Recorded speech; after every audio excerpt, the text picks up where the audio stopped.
देखो कैमिस्ट्री दे विच आपां किहड़ा यूनिट करदे पे आ। यूनिट नंबर हैगा साडा सैकेंड ते यूनिट दा नाम हैगा वा सल्यूशन।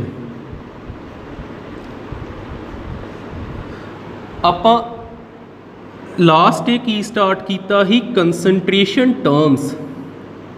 कंसनट्रेशन टर्म्स किहड़ी आपां कंसनट्रेशन टर्म कर चुके हैं। First wait by weight percentage, ये आपां कंप्लीट कर ली। इहदा मैं सिर्फ अज फार्मूला लिखूँगा। इहदा फार्मूला हुंदा ही मास ऑफ सल्यूट ओवर, ये देखो दोवें वेट आ ना, उपर जिहड़ी फिजिक्स आ उहदे विच वेट ते मास च फर्क पाया करो भी मास जिहड़ा वा वो किलोआं दे विच हुंदा ते वेट फोर्स है कि न्यूटन च हुंदा। पर केमिस्ट्री दे विच वेट जिथे लिखना लिखी जाओ, जिथे मास लिखना लिखी जाओ, इस कोई गल नहीं हुंदी। उपर आपां वेट ऑफ सल्यूट भी लिख सकते, मास ऑफ सल्यूट भी लिख सकते। हेठां की आउणा वा आ देखो, उपर भी वेट हेठां भी वेट, मास ऑफ सल्यूशन ते परसेंटेज आ इनू 100 नाल मल्टीप्लाई कर देना। ये आपां लास्ट ये फार्मूला देखिया, क्वेश्चन भी कीते। अज दा साडा काम की आ, अज आपां पढ़ना वा weight by volume, weight by volume percentage. Second साडी टर्म आ वेट बाय वॉल्यूम परसेंटेज। इहदा की फार्मूला हुंदा, उपर वेट की आऊगा mass of solute, mass of solute, हेठां की आ वॉल्यूम, हेठां आउणा volume of solution, volume of solution. इनू किहदे नाल मल्टीप्लाई कर देना, 100 नाल। इत्थे नोट दे अंडर मैं एक चीज़ तुहानू क्लीयर करदा, जेकर तुहानू लिखिया ना 5% डबल फिर स्लैश पा के डबल पिया, इहदा मतलब हुंदा 5 ग्राम, 5 वेट ग्राम च हुंदा 5 gram solute in 100 gram solution. जे इदां दा कुछ नमैरिकल दे विच लिखिया 5% वेट बाय वेट, इन्नी क चीज़ विच किहड़ी इनफॉर्मेशन हुंदी आ। 5% नूं तुसीं की लिखना 5, फिर वेट आ गया, पहला वेट होना सल्यूट दा, सल्यूट दा, दूजा वेट किहदा होना सल्यूशन दा। आपां की लिखना हुंदा 5 gram solute in 100 gram solution, 100 gram solution. हुण जिद्दां साडा +2 स्टैंडर्ड है, उन्होंने इन्नी चीज़ नहीं लिख के देनी, तुहानूं सिर्फ इन्ना क लिख के देना ते तुहानूं आपे पता लग जाए किहड़ी चीज़ गिवन है। दूसरा वेट बाय वॉल्यूम तुहानूं जे लिखिया ना 5% डबल पिया होना, स्लैश पा के वी लिखिया होना, इहदा मीनिंग हुंदा 5 ग्राम। पहली चीज़ किहदे लई होनी, सल्यूट लई, ते दूसरी चीज़ किहदे लई होनी, सल्यूशन लई। इहनूं आपां लिखना हुंदा 5 ग्राम सल्यूट इन 100 ml। जिद्दां इत्थे 100 ग्राम लिखिया क्योंकि दूजा वेट ही तो इत्थे वॉल्यूम ml दे विच, इन 100 ml सल्यूशन। वेखियो क्वेश्चन किद्दां दा आ सकदा। इन्नियां चीज़ां जेकर साडे दिमाग दे विच आ ते आपां दूसरी प्रॉपर्टी नाल रिलेटेड क्वेश्चन किद्दां दा कर सकदे। जिद्दां साडे कोल क्वेश्चन हैगा वा a sugar solution is 10%, a sugar solution is 10% weight by volume, find weight by weight percentage. एक बार फिर ये क्लीयर कर लेने की क्या वा, a sugar solution is 10% weight by volume, find करना वा find weight by weight percentage if density of solution is, if density of solution is 1.25 gram per ml। देखियो ये क्वेश्चन किद्दां सॉल्व करांगे। फिलहाल इहदा इन्ना लैवल भी वधिया नहीं आ, सिंपल क्वेश्चन आ, इन्हां दोनों प्रॉपर्टीज़ नाल रिलेटेड आ। हुण आ वेखो इत्थे की क्या की लभना, आपां वेट बाय वेट परसेंटेज, आपां लिखिया वेट बाय वेट परसेंटेज दा की फार्मूला हुंदा। आपां उपर की लिखदे आ, आ वेखो वेट आ ना, पहली चीज़ सल्यूट ली, दूजी चीज़ सल्यूशन ली। उपर की लिखना आपां मास ऑफ सल्यूट, हेठां आपां की लिखना हुंदा मास ऑफ सल्यूशन। ਤੇ ਮਲਟੀਪਲਾਈ ਕਿਹਦੇ ਨਾਲ ਕਰਨਾ ਹੁੰਦਾ 100 ਨਾਲ। क्वेश्चन ਦੇ ਵਿੱਚ ਧਿਆਨ ਮਾਰੋ ਤੁਹਾਨੂੰ ਕੀ ਗਿਵਨ ਆ। ਤੁਹਾਨੂੰ ਗਿਵਨ ਆ 10, ਇਹਨੂੰ ਇੱਥੇ ਮੈਂ ਰੋਕ ਦਿੰਨਾ, ਇਹਨੂੰ 1 ਮਾਰਕ ਕਰਤਾ। क्वेश्चन ਦੇ ਵਿੱਚ ਕੀ ਗਿਵਨ ਆ 10%, 10% weight by volume। फिर मैं वो चीज़ रिपीट करदा, पहला वेट किहदे लई आ सल्यूट लई, दूजा वॉल्यूम किहदे लई आ सल्यूशन दे लई। पहली चीज़ सल्यूट लई, दूजी चीज़ सल्यूशन दे लई। 10% विच की लुकिया वा 10 ग्राम सल्यूट, 10 ग्राम सल्यूट काहदे विच 100 ml सल्यूशन दे विच, 100 ml सल्यूशन दे विच। हुण इहनूं सॉल्व करिए, इत्थे पहुंचीए।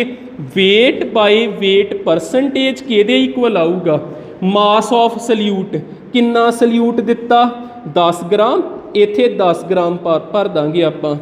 मास ऑफ सल्यूशन किते भी मास ऑफ सल्यूशन नहीं हैगा, वॉल्यूम ऑफ सल्यूशन हैगा। ते मास नूं वॉल्यूम च किद्दां बदलीदा, डेंसिटी मल्टीप्लाई बाय वॉल्यूम।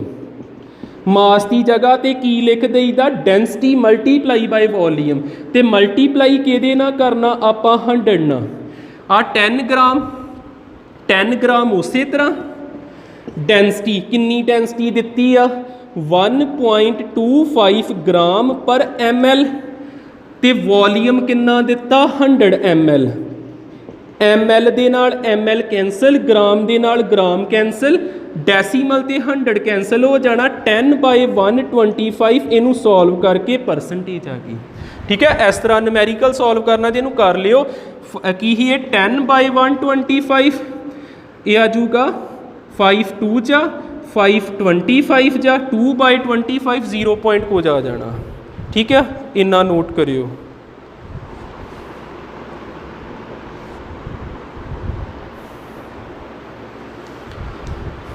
देखियो एक क्वेश्चन होर सैकेंड, जिदा पहलों आप क्वेश्चन किया वा वो हैगा ही a sugar solution is 10% weight by volume. हुण आप वेट बाय वेट पहलों लैके वेट बाय वॉल्यूम पता करते हैं। साडे कोल क्वेश्चन हैगा वा a sugar solution is 10% weight by wait.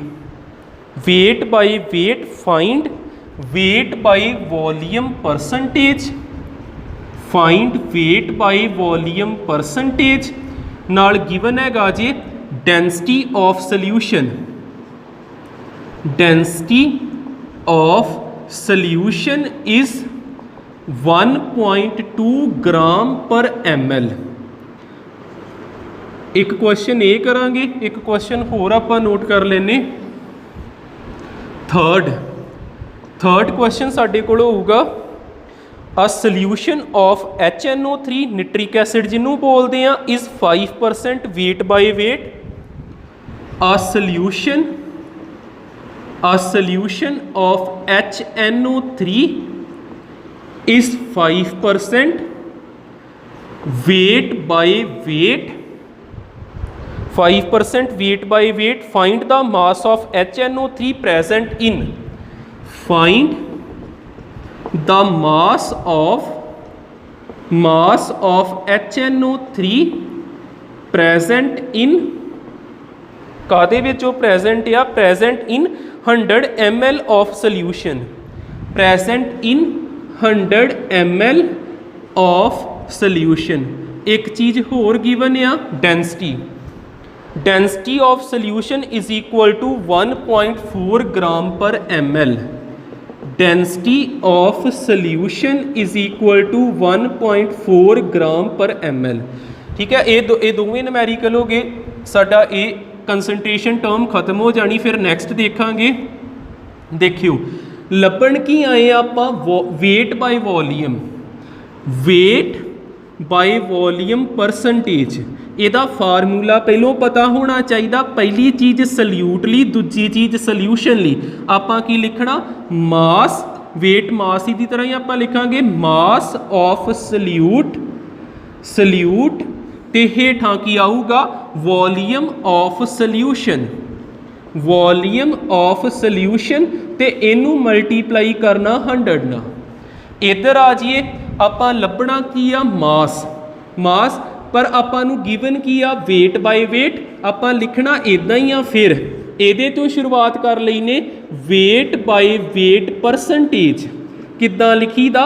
Mass of solute, mass of solute over च की लिखीदा? मास ऑफ सल्यूशन, क्योंकि दोनों वेट ने। मास ऑफ सल्यूशन मल्टीप्लाई किहदे नाल करीदा? 100 नाल। हुण इधर आइए, आ चीज़ आपां लभनी मास ऑफ सल्यूट किन्ना दिता? आ 10% दे विच किहड़ी चीज़ लुकी आ? 10% वेट। इनू मैं इत्थे 1 मार्क करदा, इनू फिर समझादा की लिखिया 10% वेट बाय वेट। पहली चीज़ किहदे लई? सल्यूट लई। दूजी चीज़ किहदे लई? सल्यूशन लई। 10% का मतलब 10 ग्राम सल्यूट 100 ग्राम सल्यूशन च। 10 gram solute in 100 gram solution. हुण आपां 1 ते आ जाइए। फ्रॉम 1 साडे कोल फस्ट इक्वेशन की आ? वेट बाय वॉल्यूम किहदे इक्वल आ गया? मास ऑफ सल्यूट किन्ना बन गया? 10 gram. Volume of solution, volume किद्दां भरीए? वॉल्यूम जे नहीं गिवन, किते नहीं हैगा लिखिया वॉल्यूम, तो वॉल्यूम नूं किह च बदलीदा? जिद्दां डेंसिटी हुंदी मास अपॉन वॉल्यूम। डेंसिटी की हुंदी आ? Mass upon volume. ते मास की वॉल्यूम की हुंदा? डेंसिटी। फिर देख लियो डेंसिटी की हुंदी आ? Mass upon volume. वॉल्यूम इधर लै जाओ, वॉल्यूम की होगा? Density upon mass. फिर इस वॉल्यूम की जगह ते की लिखना? डेंसिटी।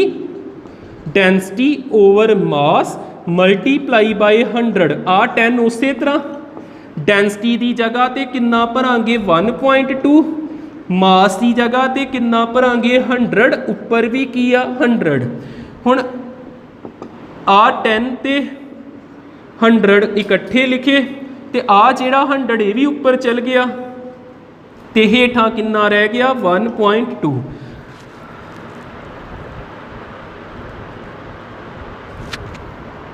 वॉल्यूम की होगा? इत्थे थोड़ा चेंज कर लियो, वॉल्यूम इधर चल गया। मास बाय डेंसिटी, इत्थे की आना? Mass by density. मास उपर लिखना 100 ते डेंसिटी किन्नी दित्ती आ? 1.2।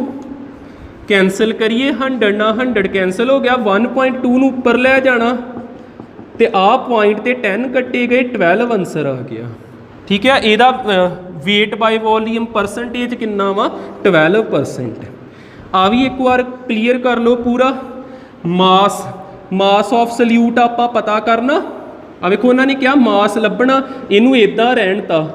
मास ऑफ सल्यूट आपां पता करना, इनू इदां रहन ता। Mass of solution, mass of solution किन्ना दिता? आ वेखो 5% वेट बाय वेट का मतलब की आ? 5 ग्राम सल्यूट 100 ग्राम सल्यूशन विच किन्ना दिता? 100 ग्राम। ते इत्थे की आ नाल 100, ते वेट बाय वेट परसेंटेज किन्नी दित्ती आ? 5%। 100 ना 100 कैंसल हो गया, आ ग्राम इधर लै जाइए, 5 ग्राम आ गया मास ऑफ सल्यूट। ठीक है, बस इन्ना की तरीका है। डेंसिटी वरतन की लोड़ ही नहीं पई इत्थे। डेंसिटी की लोड़ ही नहीं पई, 5 ग्राम आंसर आ गया।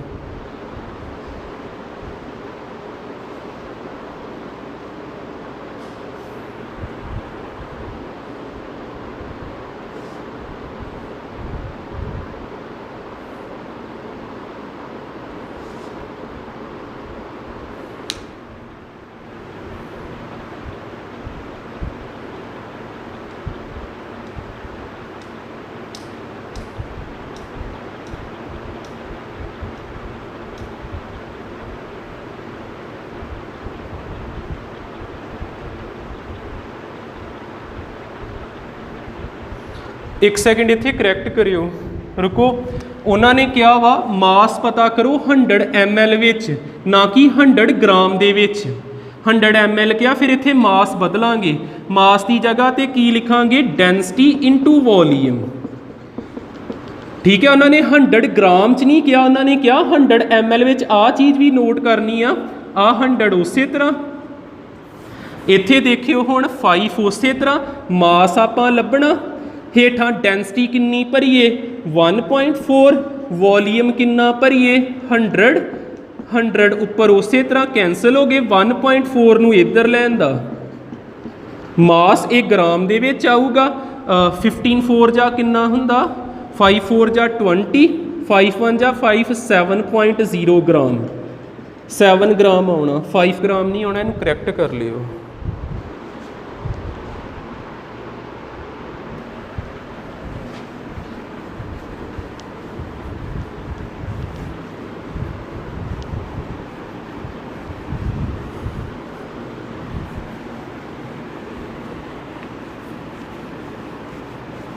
नैक्सट लिख लो मोल फ्रैक्शन।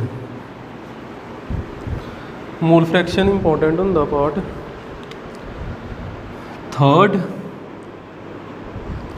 थर्ड साडे कोल आ गया मोल फ्रैक्शन। मोल फ्रैक्शन जिहड़ी कंसनट्रेशन टर्म है इनू किहदे नाल डिनोट करीदा जीटा ना इस तरह एक्स जिहा बना लिया करियो इनू कहना हुंदा आपां जीटा जिहड़ा इस तरह हुंदा ना इनू बोलीदा ईटा ते आ चीज़ नूं आपां की बोलदे जीटा। ठीक है जे बोलना तो एक्स ही बोली जाए वैसे इनू एग्जैक्ट प्रनाउंसिएशन की हुंदी जीटा। मोल फ्रैक्शन का की फार्मूला हुंदा मोल फ्रैक्शन हुंदा number of moles of solute ਜਾਂ solvent divided by total number of moles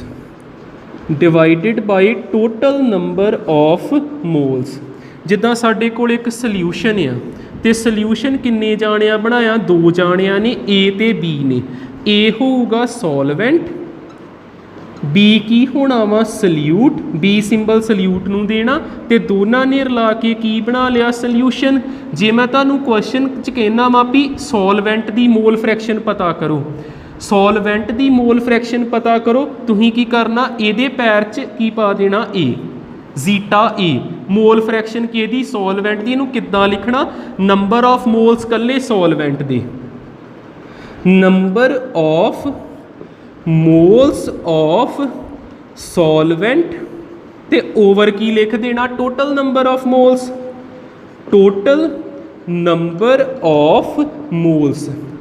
जां कह लो ये भी वर्डिंग नूं आपां किद्दां लिख सकदे नंबर ऑफ मोल्स का सिंबल छोटा n सॉल्वेंट लई किहड़ा सिंबल वरतना आपां ए n दे पैर च ए पाता हेठां दोवां दे मोल्स ऐड करते ते टोटल मोल्स बन गए। जेकर तुहानूं कहा जाए की पता करो zeta B mole fraction solute दी ते तुसीं की लिखना number of moles of solute over की लिख देना आपां टोटल नंबर ऑफ मोल्स फिर इत्थे लिखांगे n सल्यूट लई सिंबल की हैगा b हेठां Na + Nb ते नोट विच आपां की लिखना जीटा ए जीटा बी किहदे बराबर हुंदा 1 दे। जेकर तुसीं एक चीज़ फार्मूला ला के कैलकुलेट कर ली दूजे ते फार्मूला ला के टाइम वेस्ट ना करो ऐड 1 दे बराबर हुंदे ते 1 चों माइनस कर दो वैल्यू दूजे दी आ जानी। जेकर तुहानूं एक्स ए पता वा एक्स बी तुसीं इतों ही कढ लो 1 चों किनू माइनस कर दो एक्स ए नूं जरूरी नहीं 2 जाने जे 3 कंपोनेंट ने फिर भी आप इदा ही लिखना एक्स ए एक्स बी या जीटा ए जीटा बी जीटा सी ये भी किहदे बराबर 1 दे 4 होण तां भी 1 दे 1 तो वड्डी कदी नहीं होगी। ठीक है इन्नियां चीज़ां हो गईयां इनू नोट करो फिर आप क्वेश्चन बनाने दे।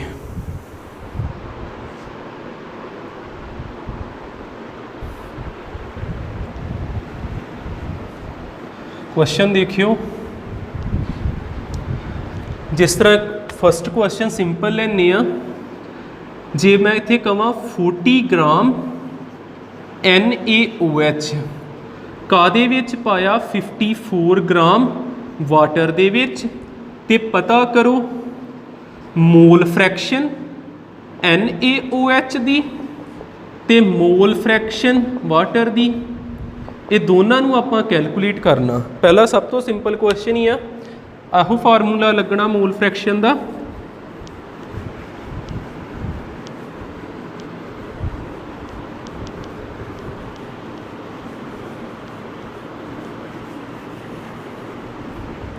देखियो इहदा सल्यूशन आपां की लिखना, मोल फ्रैक्शन के दी NaOH दी की लिखी दे नंबर ऑफ मोल के दे NaOH दे ओवर की लिखी दे टोटल मोल्स NaOH दे भी प्लस वाटर दे भी। भावें तुसीं AB सिंबल पा लो या सीधा लिख लिया करो। नंबर ऑफ मोल्स तो किते क्वेश्चन च गिवन ही नहीं, तो ग्राम ग्राम दिते ने, तो नंबर ऑफ मोल्स नूं किह च बदल लीए आपां। नंबर ऑफ मोल्स का फार्मूला हुंदा given mass divided by molecular mass, given mass divided by molecular mass. Number of mole किहदे चाहिए सानू NaOH दे, इहदा मास कितना गिवन आ, इहदा मास गिवन हैगा 40 ग्राम, उपर 40 ग्राम लिखिया। इहदा मॉलिक्यूलर मास सोडियम का 23 हुंदा, ऑक्सीजन का 16 तो हाइड्रोजन का 1, 23 ते 16 39, 23 ते 16 39 हो गए, तो 140 हो गया। 40 ग्राम कैंसल हो गए, 1 आंसर आ गया। आ 40 ਇਹਦੇ ਤੋਂ ਆਇਆ। सोडियम का कितना हुंदा 23, ऑक्सीजन का कितना हुंदा 16 ਤੇ हाइड्रोजन का 1 ऐड करता, कितना आ गया 40 ग्राम। हुण आपां नूं ਇਹਦੇ पता लग गए, वाटर दे भी कढ लईए।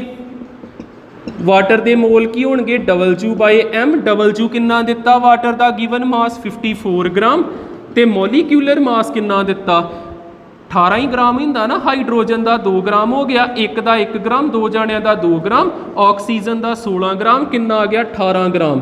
ग्राम ना ग्राम कैंसल, 18 1 जा 18 किन्ने जा 3 जा, 18 3 जा 54 आ जाऊगा। हुण इत्थे भरदे आ, इहदी वैल्यू किन्नी आई 1 भरिया, इहदी वैल्यू फिर 1, तो इहदी वैल्यू किन्नी आई 3, 1/4 आ गया। दूसरे का फार्मूला लाने की लोड़ नहीं होंगी, जिदा वाटर का एक बार फार्मूले के थ्रू दसदा किद्दां लिखना हुंदा। मोल के दे वाटर दे, मोल के दे NaOH दे ते वाटर दे किन्ने मोल आए 3, हेठां 1 + 3 3/4 आ गया। तुहानूं इत्थे मैं की दस्सण लगा वां, जेकर तुहानूं एक दे पता ना, एक दे पता लग चुके आ, दूसरे ते इन्नी मेहनत ना करो, की करो 1 चो माइनस कर दो। वाटर दे किद्दां निकलने ही 1 - 1/4, 4 LCM आ गया, 4 चो 1 गया, 3/4 आ गया। ठीक है, ये याद रख लियो। दो चीज़ों का सम कितना हुंदा 1 हुंदा जे इत्थे दोवां दी मोल फ्रैक्शन का। ये साडा एक हो गया। सैकेंड क्वेश्चन भी देखियो, जां इनू पहलो नोट कर लो।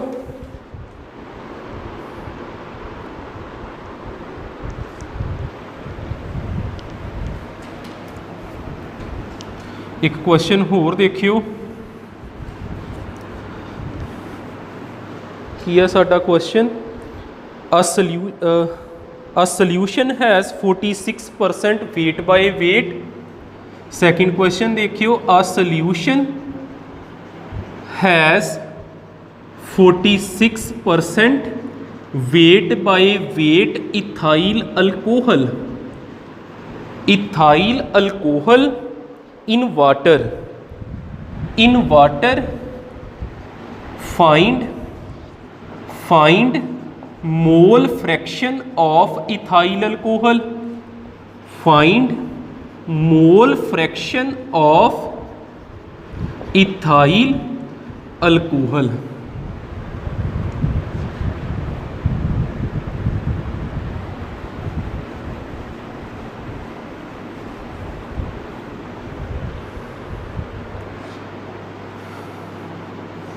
देखो तुहानूं उन्होंने क्या वा गिवन की हैगा, पहलों तो लभण की आए मोल फ्रैक्शन इथाइल अल्कोहल, इहदा फार्मूला हुंदा C2H5OH। अल्कोहल ही केड़ा फंक्शनल ग्रुप आ OH, एथली किन्ने कार्बन हुंदे 2, इथाइल अल्कोहल। इहदा की फार्मूला अगे होगा नंबर ऑफ मोल के इथाइल अल्कोहल दे ओवर की लिखना हुंदा टोटल मोल केदे इथाइल अल्कोहल दे ते नाल केड़ी चीज़ आ वाटर। अगे देखियो ਇਹਨਾਂ ਨੇ ਕਿਹਾ 46 weight ਬਾਈ weight। ਇਹਨੂੰ ਥੋੜਾ ਹੋਰ ਐਕਸਪੈਂਡ ਕਰੀਏ, weight ਆਪੇ ਇੱਥੋਂ ਪਤਾ ਲੱਗੂਗਾ। Number of mall the Ki formula ਹੁੰਦਾ, ਗਿਵਨ ਮਾਸ ਬਾਈ ਮੋਲਰ ਮਾਸ।